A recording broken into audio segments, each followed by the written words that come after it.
എന്നാണ് ഞാൻ മനസ്സിലാക്കുന്നത്.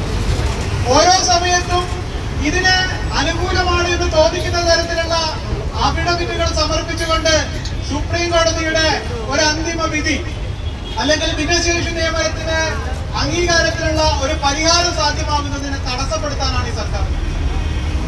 അതോടൊപ്പം തന്നെ നമുക്കറിയാം, വിദ്യാഭ്യാസ മേഖലയെ മൊത്തം ബാധിച്ചിട്ടുള്ള ടീച്ചേഴ്സ് എലിജിബിലിറ്റി ടെസ്റ്റ്, അത് ഇന്ന് ഒരു വലിയ സാമ്പത്തിക സമാഹരണത്തിനുള്ള ഒരു സ്രോതസ്സാക്കിയാണ് നമ്മുടെ സർക്കാർ മാറ്റിയത്.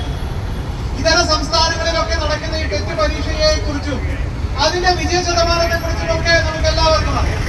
പക്ഷെ കേരളത്തില് ഇതൊരു വരുമാന മാർഗമാക്കിക്കൊണ്ട് ബിവറേജ് കോർപ്പറേഷനിൽ നിന്ന് ലഭിക്കുന്നതിന് കൂടുതൽ ലാഭകരമാക്കുന്ന ഒരു പദ്ധതിയാക്കി മാറ്റുന്ന കേരളം, അതിൽ പോലും ഈ ഈ ഭിന്നശേഷി വിഷയത്തിലെ അധ്യാപകരെ ബലിയാടാക്കുന്നത് നമുക്ക് കാണാൻ സാധിക്കും.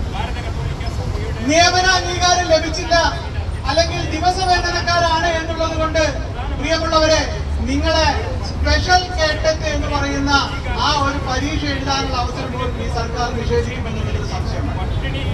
എല്ലാ ആളുകൾക്കും ഒരു പ്രത്യേക തരത്തില് ഇളവ് നൽകുന്നു എന്ന് പറയുന്നു.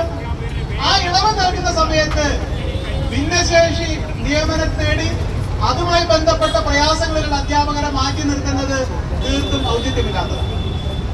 പ്രിയമുള്ളവരെ, നമ്മൾ മനസ്സിലാക്കേണ്ടതുണ്ട്, കേരളത്തിന്റെ പൊതുവിദ്യാഭ്യാസ വകുപ്പ് എന്ന് പറയുന്നത്, പൊതുവിദ്യാഭ്യാസ ഡയറക്ടറേറ്റ് എന്ന് പറയുന്നത്, പൊതുവിദ്യാഭ്യാസ ഡയറക്ടർ എന്ന് പറയുന്നത് കേരളത്തിലെ അധ്യാപകർക്ക് മാത്രമല്ല, വിദ്യാർത്ഥികൾക്ക് മാത്രമല്ല, രക്ഷിതാക്കൾക്ക് മാത്രമല്ല, കേരളത്തിന്റെ പൊതുസമൂഹത്തിന് മുഴുവനും അവകാശപ്പെട്ടതാണ്.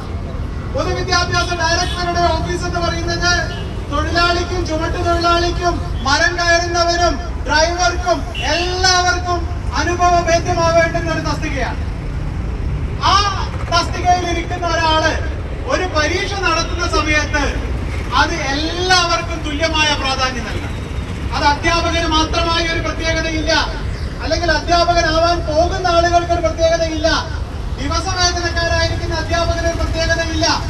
എല്ലാവരെയും സമന്മാരായി കണ്ടുവേണം ഈ തസ്തികയിൽ ഇരിക്കുന്ന ആള്, ഈ പോസ്റ്റിൽ ഇരിക്കുന്ന ആൾ അദ്ദേഹത്തിന്റെ പ്രവർത്തനങ്ങൾ ചെയ്യേണ്ടത്. ആ സമയത്ത് ഭിന്നശേഷിയുടെ പേരില് ദിവസവേതന ചെയ്യുന്ന നിങ്ങളോട് ഈ കാണിക്കുന്നതും ഒരു വലിയ അനീതിയാണ്. ഇതിനെയും നമുക്ക് ചെറുത്ത് തോൽപ്പിക്കണം. പൊതുവെ നമ്മൾ മനസ്സിലാക്കേണ്ടതുണ്ട്, ഞാൻ നേരത്തെ സൂചിപ്പിച്ചു, നിങ്ങളുടെ സമരത്തിന് ജനകീയ മുഖം വരുന്നു, അതിന്റെ സ്വീകാര്യത പൊതു ഇടത്തിൽ വർദ്ധിക്കുന്നു എന്നതിന്റെ തെളിവാണ് കഴിഞ്ഞ ദിവസം മലപ്പുറത്ത് ഒരു അധ്യാപകൻ, നിങ്ങളുടെ കൂടെ നിൽക്കുന്ന ഒരു അധ്യാപകൻ കഴിഞ്ഞ 4 വർഷമായി തനിക്ക് ശമ്പളമില്ല എന്നുള്ള ആ ഒരു പ്രയാസം വളരെ മാന്യമായ ഭാഷയില് അധ്യാപക സമൂഹം മാത്രം ഉള്ളിടത്ത് വെച്ച് ഷെയർ ചെയ്യുകയുണ്ട്. എന്താണ് അതിന്റെ ബഹിസ്ഫുരണം ഉണ്ടായത് എന്ന് നമുക്കറിയാം.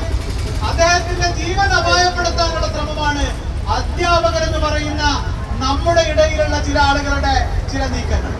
ഇതിനെയൊക്കെ തിരിച്ചറിഞ്ഞ് ഇതിനെതിരെയൊക്കെ പ്രതികരിക്കാൻ നമ്മൾ തയ്യാറാവേണ്ടതുണ്ട്. കേരളത്തിലെ ജനാധിപത്യ പ്രക്രിയയുടെ നിയമസഭാ തെരഞ്ഞെടുപ്പിന്റെ ഒരു സമയമാണ് വരാൻ പോകുന്നത്. നമ്മളെ സംബന്ധിച്ച് രാഷ്ട്രീയപരമായി ഏതോ തരത്തിൽ ചിന്തിക്കുന്ന ആളുകളാവട്ടെ, ഞാൻ പ്രതിനിധാനം ചെയ്യുന്ന സംഘടന ഒരു പ്രത്യേകമായ രാഷ്ട്രീയ പാർട്ടിയുടെ അധ്യാപക സംഘടനയല്ല. അതുകൊണ്ട് തന്നെ രാഷ്ട്രീയപരമായ ഏതെങ്കിലും ഒരു സംഘടനയുടെ തിട്ടൂരം അനുസരിക്കേണ്ട ബാധ്യതയും നമുക്ക്. രാഷ്ട്രീയപരമായി ശ്രദ്ധിക്കപ്പെടേണ്ടുന്ന ഒരു വിഷയമാക്കി കേരളത്തില് ഈ 10-20,000 വരുന്ന അധ്യാപകരുടെ നേരിട്ടുള്ള പ്രശ്നവും 10-20,000-ഓളം വരുന്ന അധ്യാപകരുടെ കുടുംബങ്ങൾ എന്നുള്ള നിലയ്ക്ക് ലക്ഷാവധി ആളുകളെ ബാധിക്കുന്ന വിഷയം എന്നുള്ള രീതിയിൽ ഒരു പൊളിറ്റിക്കൽ അഡ്രസ് കേരളത്തില് ഈ വിഷയത്തിൽ ഉണ്ടാക്കേണ്ടിയിരിക്കും. അല്ലാത്തിടത്തോളം കാലം ഈ സർക്കാർ ഇതിനെതിരെ എപ്പോഴും മുഖംതിരിഞ്ഞു നിൽക്കുന്ന ഈ സർക്കാർ ഇതിനെതിരെയുള്ള സമീപനം മാറ്റില്ല എന്ന് നമ്മൾ തിരിച്ചറിയേണ്ടിയിരിക്കും. കേവലം സമരമുഖത്ത് ഈ തരത്തിലുള്ള സമരത്തിനുപരിയായിട്ട് പൊളിറ്റിക്കലി പ്രാധാന്യം കിട്ടുന്ന ചില സംവിധാനങ്ങളിലേക്ക് രാഷ്ട്രീയപരമായ ഒരു മുഖം നൽകുന്നതിലേക്കുള്ള ഒരു തയ്യാറെടുപ്പ് എന്റെ പ്രിയ സഹോദരര് തയ്യാറാവണമെന്ന് ഈ ഒരു അവസരത്തിൽ ഞാൻ സൂചിപ്പിക്കുകയാണ്. ഒരു അധ്യാപക സംഘടന എന്നുള്ള നിലയ്ക്ക് എന്നും അധ്യാപക പക്ഷത്ത് നിൽക്കുന്ന നാഷണൽ ടീച്ചേഴ്സ് യൂണിയൻ എന്ന് പറയുന്ന ദേശീയ അധ്യാപക പരിഷത്ത് എന്ന് പറയുന്ന സംഘടനയുടെ പൂർണ്ണ പിന്തുണ ഈ സമരത്തിനുണ്ടാവും. എല്ലായിടത്തും അത് സർക്കാർ തലത്തിലായാലും സമര പന്തലില് ആളുകളുടെ എണ്ണം കുറവ് നിങ്ങൾക്കുണ്ടെങ്കിൽ ഇതിന്റെ നേതാക്കളെ അറിയിക്കുക.